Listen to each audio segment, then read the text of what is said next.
Многу луѓе не се сигурни колкава количина јаткасти плодови треба да се конзумираат дневно, поради што често јадат премалку или премногу.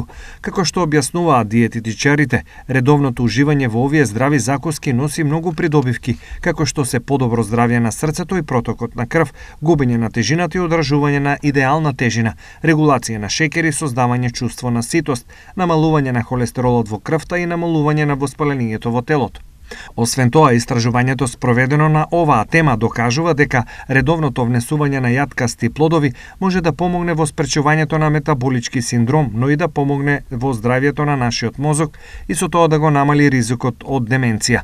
Сепак, диететичарите нагласуваат дека не треба да се претера со конзумирањето јаткасти плодови, бидејќи тоа може да доведе до бројни несакани нуспојави.